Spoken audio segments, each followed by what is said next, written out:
नमस्कार दोस्तों, मैं आज आपके लिए एक ऐसा इंफॉर्मेटिव वीडियो लेके आया हूं जो बहुत ही ज्यादा चर्चा में बना हुआ है। इसके महत्वपूर्ण होने के पीछे का क्या कारण है, आइए आज इसी टॉपिक के बारे में विस्तार से जानकारी लेंगे और यह अभी इतना चर्चा में क्यों बना हुआ है।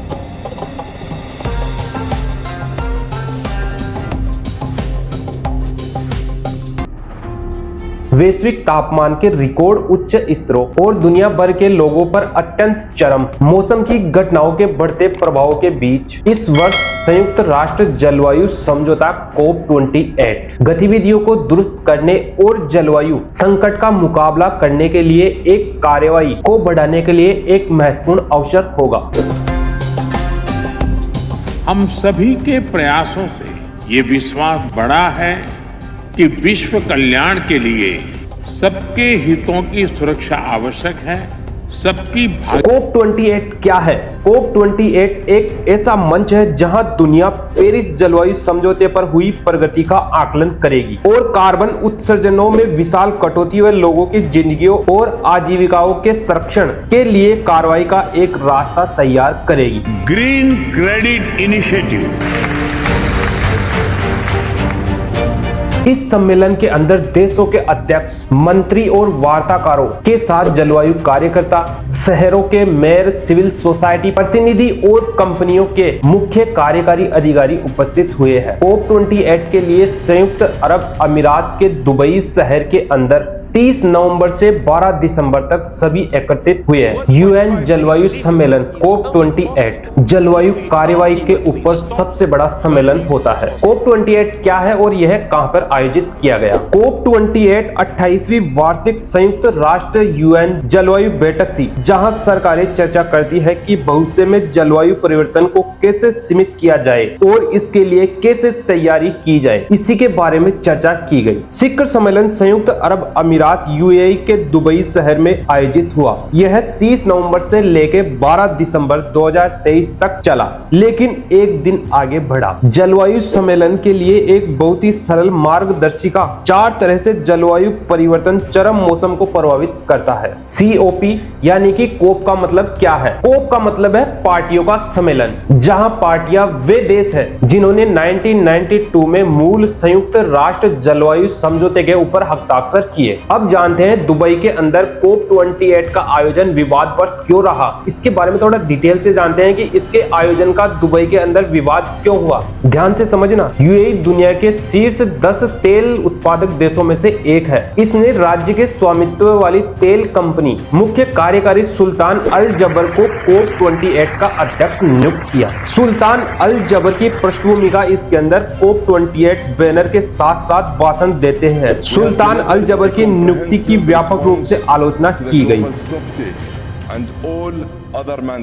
तेल, गैस और कोयले की तरह एक जीवाश्म ईंधन है। ये जलवायु के मुख्य कारण है, क्योंकि ऊर्जा के लिए जलाए जाने पर ये कार्बन डाइऑक्साइड जैसी ग्रह को गर्म करने वाली ग्रीन हाउस गैस छोड़ते हैं। मिस्टर जाबेर की तेल कंपनी को इस दशक में तेजी से उत्पादन बढ़ाने की उम्मीद है। यही नहीं, BBC को लीक हुए दस्तावेजों में यह भी पता चला है कि UAE ने नए तेल और गैस सौदे को करने के लिए COP28 को मेजबान के रूप में अपनी भूमिका उपयोग करने की अपनी योजना बनाई है। श्री जाबेर ने पहले ही तर्क दिया था कि वह तेल और गैस उद्योगों से कार्रवाई के लिए दबाव डालने के लिए विशिष्ट रूप से अच्छी स्थिति में है। उन्होंने कहा, नवीनीकरणीय ऊर्जा फर्म के मजदर अध्यक्ष के रूप में उन्होंने पवन और सौर ऊर्जा जैसी स्वस्थ प्रौद्योगिकी के विस्तार की देखरेख की है। नेक्स्ट टॉपिक की बात करते हैं, जीवाश्म ईंधन के बारे में COP28 में क्या सहमति हुई। न्याय संगत, व्यवस्थित और न्याय संगत तरीके से करने का आह्वान किया गया। इसे एक महत्वपूर्ण मान्यता के रूप में देखा जा रहा है कि अमीर देशों के कोयला,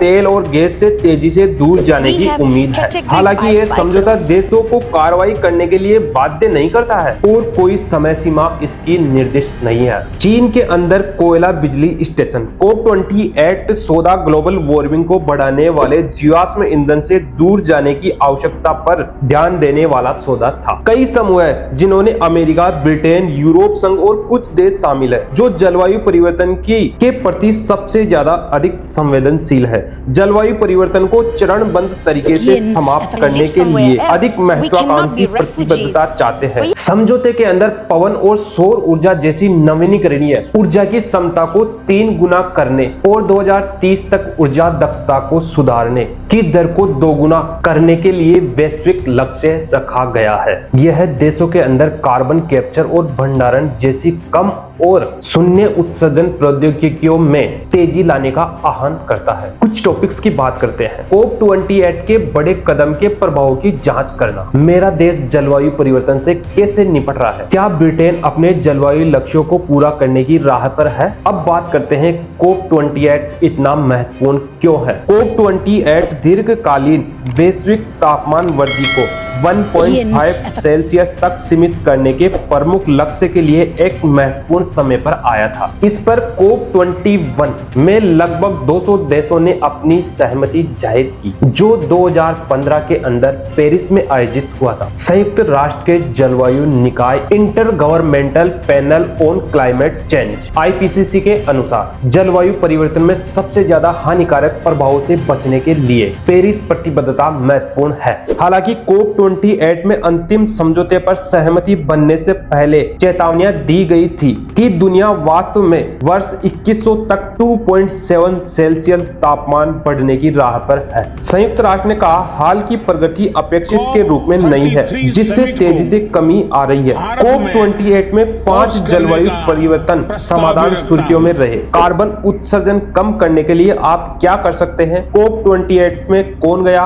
वार्ता में लगभग 200 देशों का प्रतिनिधित्व किया गया। शिखर सम्मेलन की शुरुआत में भाग लेने वाले विश्व नेताओं में ब्रिटेन के प्रधानमंत्री Rishi Sunak, German chancellor Olaf स्क्लोज, फ्रांसीसी राष्ट्रपति एम्मानुएल मैक्रोन और भारत के प्रधानमंत्री नरेंद्र मोदी शामिल हुए। अमेरिका के राष्ट्रपति जो बाइडेन और चीन के शी जिनपिंग नहीं गए, लेकिन दोनों देशों का भारी प्रतिनिधित्व था। किंग चार्ल्स दिसंबर 2023 दुबई में COP28 शिखर सम्मेलन को संबोधित करे। किंग चार्ल्स ने प्रारंभिक भाषण देते हुए चेतावनी दी कि मनुष्य एक विशाल भयावह प्रयोग कर रहे हैं पृथ्वी के ऊपर। लगभग 1 लाख राजनेताओं, राजनयिकों, पत्रकारों और प्रचारकों ने बैठक के लिए पंजीकरण कराया था, जिससे यह अब तक का सबसे बड़ा जलवायु सम्मेलन बन गया। इसमें कोयला, तेल, गैसों उद्योगों से जुड़े लगभग 2400 लोग शामिल थे, जिसमें जीवाश्म ईंधन समूह के प्रभाव के बारे में चिंता को रेखांकित किया। Take this opportunity to welcome the announcement by UAE to set up। क्या अमीर देश जलवायु परिवर्तन के लिए भुगतान करेंगे?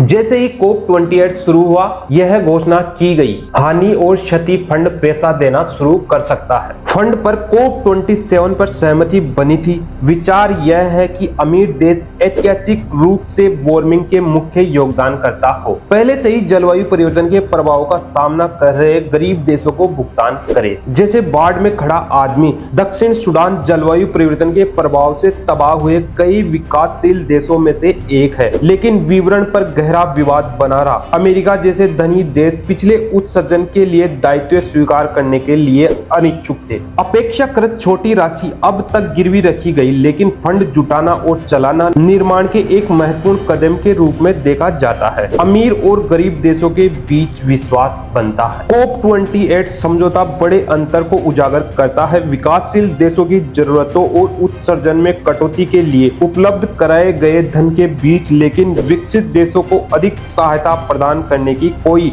आवश्यकता नहीं है। अब लास्ट टॉपिक के अंदर बात करते हैं, क्या COP28 से कुछ प्रभाव पड़ेगा? इसके बारे में तो आप भी कमेंट बॉक्स में अपनी राय दे सकते हैं। चलिए मेन टॉपिक पे वापस आते हैं। पिछली COP के आलोचक, जिनमें अभियानकर्ता ग्रेटा थनबर्ग शामिल है, शिखर सम्मेलनों के ऊपर ग्रीन वॉशिंग का आरोप लगाते हैं, यानी देशों और व्यवसायों को वास्तव में आवश्यक बदलाव किए बिना अपनी जलवायु साख को बढ़ावा देने देना। लेकिन शिखर सम्मेलन वैश्विक समझौतों की संभावना प्रदान करते हैं जो राष्ट्रीय उपायों से परे है। उदाहरण के लिए संयुक्त राष्ट्र के अनुसार COP21 में सहमत 1.5 सेल्सियस वार्मिंग सीमा ने लगभग सार्वभौमिक जलवायु कार्रवाई को प्रेरित किया। अंततः COP28 की सफलता उन परिवर्तनों से निर्धारित होगी जिन्हें दुनिया आने वाले वर्षों के अंदर व्यवहार में लाएगी। सो गाइज, आपको आज का इंफॉर्मेटिव वीडियो कैसा लगा? ऐसे ही इंफॉर्मेटिव वीडियो के लिए इंफॉर्मेटिव अजय यूट्यूब चैनल को सब्सक्राइब करें। Thank you for watching this video. जय हिंद।